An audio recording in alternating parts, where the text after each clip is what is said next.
নমস্কাৰ বন্ধু বান্ধৱীসকল, পুনৰ মোৰ চেনেলৰ আন এটা নতুন ৰেচিপিলৈ স্বাগতম জনালোঁ। আজিৰ ৰেচিপিটোৰ বাবে লৈছোঁ চয়াবিন।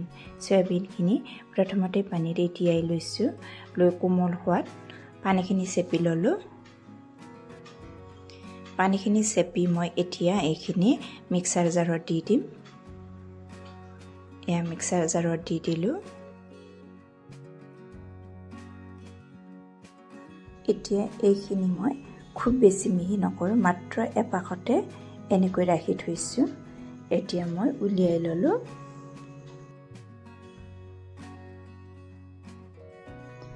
চয়াবিনখিনি যিহেতু কোমল হৈ আছে, গতিকে ইয়াতকৈ মিহি কৰিলে ৰেচিপিটো ভাল নালাগিব। আপোনালোকে ভিডিঅ'টো চাই থাকিব। এই চয়াবিনখিনিৰে মই কি বনাম।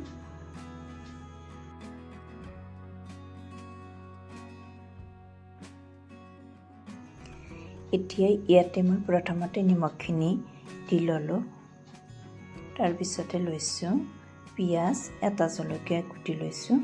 জলকীয়া যিহেতু বেছি নাখাওঁ, গতিকে এটাই দিছোঁ। এতিয়া দিলোঁ ধনিয়া পাত।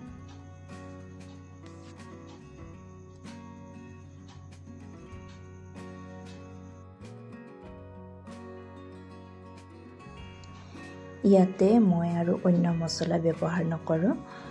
এতিয়া মই অলপ সানি লৈছোঁ আৰু কি কি দিম ভিডিঅ'টো চাই থাকিব।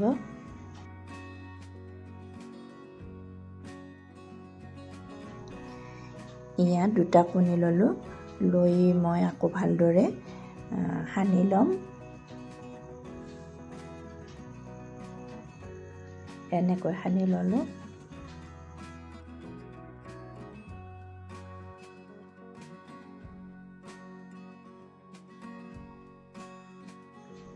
শেষত দিলোঁ হালধিখিনি দি আকৌ এনেকৈ মিলাই লৈছোঁ। ভিডিঅ'টো চাই ভাল পালে চেনেলটো ছাবস্ক্ৰাইব কৰিব, লাইক কৰিব, কমেণ্ট কৰিব, লগতে শ্বেয়াৰো কৰি দিব। এতিয়া গেছত কেৰাহীটো পাতি মই তেলখিনি দি দিলোঁ। তেলখিনি গৰম হোৱাত এয়া চামুচখনেৰে এটা এটাকৈ এই মিশ্ৰণটো দি গৈছোঁ।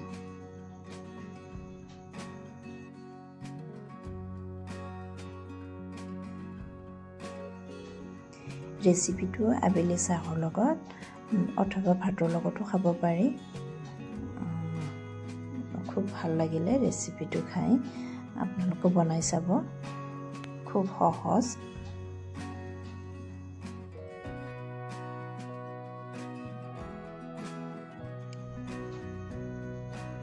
পকৰীকেইটা এনেকৈ এটা ছাইড ভালদৰে হোৱাত উল্টাই দিব। তাৰপিছত এনেকৈ নমাই ল'ব। জুই মিডিয়ামত ৰাখিলে হ'ব। পিছৰকেইটাও মই এনেকৈ বনাই গ'লোঁ।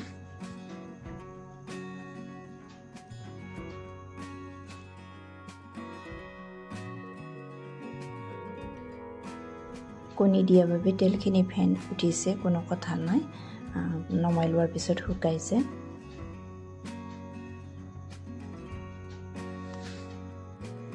এয়া মোৰ চয়াবিনৰ পকৰী ৰেডি। ভিডিঅ'টি শেষলৈকে চোৱাৰ বাবে আটাইলৈ ধন্যবাদ জনালোঁ। আজিৰ ভিডিঅ'টো ইমানেই।